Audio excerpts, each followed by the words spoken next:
Hi there YouTube, XtremeTrainz here. So in this video we're taking a look at a Thomas Wood item that I actually didn't think was real for a really long time, given that we know that lots of Thomas Wood stuff got cancelled and then uncancelled and not distributed properly and all that kind of stuff. But I've seen it floating around the internet and I just couldn't find it. I've had a pre-order sitting with Amazon for I think about a year now that's just never been fulfilled. I think to this day it's still sitting there being like, we'll let you know when it's going to be delivered.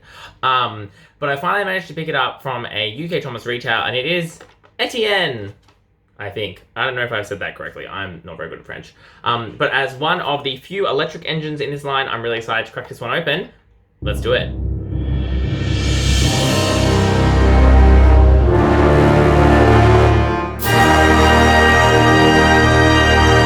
Alright, so here is Etienne? You can tell me in the comments if I've made a mistake with that one. In his packaging, now he's got the classic Thomas Wood packaging, as you might expect.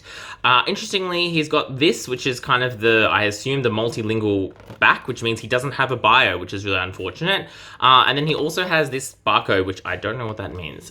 Because again, I bought this from an online retailer, which I'll talk about at the end. But you can just see that we don't get any of that normal stuff on here, just a lot of boring text on the back, which I think is a big shame. I don't know if it's true. Maybe we just were spoiled in Australia for a very long time that we used to always get little character bios and stuff on the packaging. But it feels like that was like a thing, Thomas thing was to have the bio on the back of the packaging in some form. And it feels like we've kind of lost that in this move to try and rationalize. But as we all know, that's not the only thing we've lost for Thomas Wood. So what are we waiting for? Let's crack him open and take a look at this elusive electric engine. All right, so we'll do a quick 360 before I talk about the really interesting stuff going on with this engine. So firstly, let's come in and have a look at that face. I think that is a really nice face. Obviously, Etienne didn't really do much in the Great Race, which is unfortunate. But I think he was a really unique looking engine, unique especially because of the pantographs, and I think they've done a good job with the face there. It looks fun, it looks friendly, it looks like it did on the show. So that's good in terms of detailing. In terms of the rest of the detailing, I think it's pretty good. You've got a bit of printed stuff on the top for the wires. You've obviously got all this detailing on the side, which I think looks actually really nice. He's got detail on the front, which I think is really good. Diesel 10, take note of how that has been done. And then in a shocking turn of events, I think he is the first and one of the very, very rare examples of Thomas Wood printing on the back, which just goes to show that Mattel can do it. They just don't because they're lazy. And other words which are not PG, so I will not say them on the channel. But yeah, so that is really interesting. It just makes all the difference when you've got that nice bit of painting. It just brings that continuity into the design. It's unfortunate that this printing doesn't go all the way to the edge. Same on the front. It would have been nice if they could have just extended that printing out so it went all the way to the sides. I understand they were trying to make him look slim, but again, it's that same weird thing like with the Thomas. And they're like, oh, we just don't paint it, but it looks weird. So I would have preferred them to do that, but I think as it is, it's nice, and you just get it. Again, it's so simple. It's a repeat of what was on the front with those little vent details. Makes all the difference, I think, to the detail level. It really lifts this model up. The next thing, obviously, is the pantographs. I was really curious to see how they were going to do these, given, Thomas Wood has never done anything like that before. I think they look pretty good. Obviously, they're very low detail. They kind of look a bit funky and squished from the side. They look like little triangles. But I think for what they're trying to do, they're okay. And that, I think, is good. I was kind of concerned they might just try and print them on. So I do appreciate that they have actually made a separate little part that they can put on top there. And just, again, it really makes him look different and distinctive and stand out. And I think as a kid, it would be the kind of thing that would make kids be asking those kind of questions, like, oh, what's this? And then they can learn about different types of engines, because otherwise I think he would look a lot like a diesel, and that allows them to kind of learn. So I think that is really good from an educational perspective, but also from a collector and, accuracy to show perspective. Love the bright red wheels, awesome.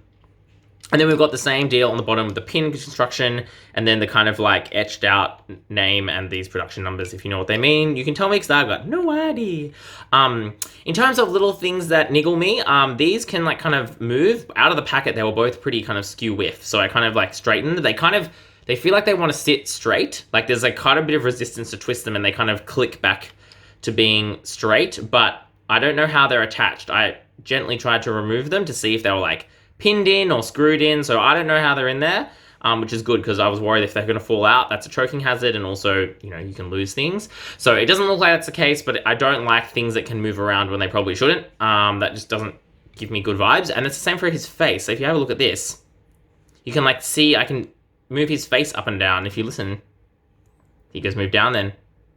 Makes like a bit of a clicking noise, and I don't know where the correct place for it to sit is. Is it meant to be down, or is it meant to be up? I think it's meant to be down, because you can start to see the hole in the wood, which I assume is how his face is attached, so I assume it's meant to be down.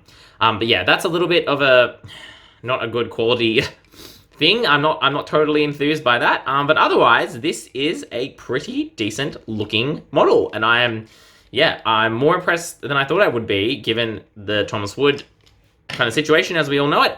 Let's bring him down for a quick comparison to Thomas. Again, obviously, weirdness happening.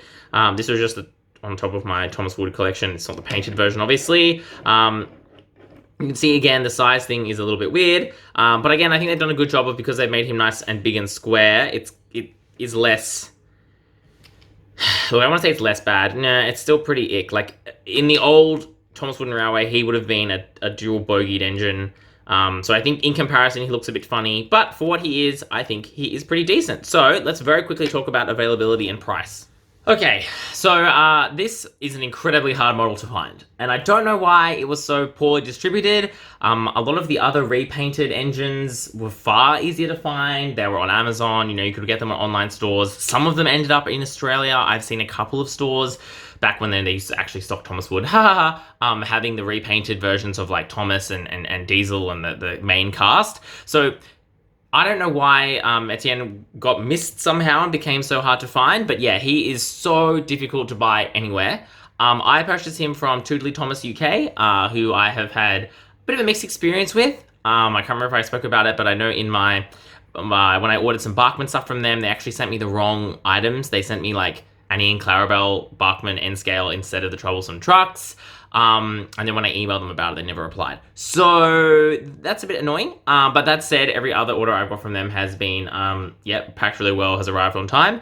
And their prices are pretty good, but unfortunately pounds to Australian dollars converts really poorly. So he, Etienne, was £20, which is double the price that they're charging for the other repainted small engine. So if you want to get the repainted or the fully painted Thomas, he's £10 on their website at the time of recording this video, and so is Percy and that kind of stuff. But he is 20, which I think, you know, is annoying because I don't actually know. Maybe Toodly paid more to especially import him. Maybe they didn't. I don't know. But double the price is quite a lot, given you the same amount of engine. Like, that's more expensive than it is to buy like one of the tender engines. So for example, the James, I think is £17.50. So when you convert that to Australian dollars, it's about 37 Australian dollars. Plus, you need to obviously add the shipping, which is part of the reason why I've held out on him for so long, because I couldn't justify buying him plus shipping. He would have been about 55, 60 Australian dollars. Oh no, baguette. So I don't think I could justify that. I think at normal retail price for these, excellent, 10 out of 10 would recommend. Very well done model. Thomas Wood obviously, you know, has all the normal drawbacks, but by Thomas Wood standards, this would be one of the best. I think really easy to say one of the best Thomas Wood models there is. Obviously, he's, you know, pretty basic, but they've really done good stuff here with the detailing on the top and the detailing on the back, I think, to lift him up, to make him a really good model.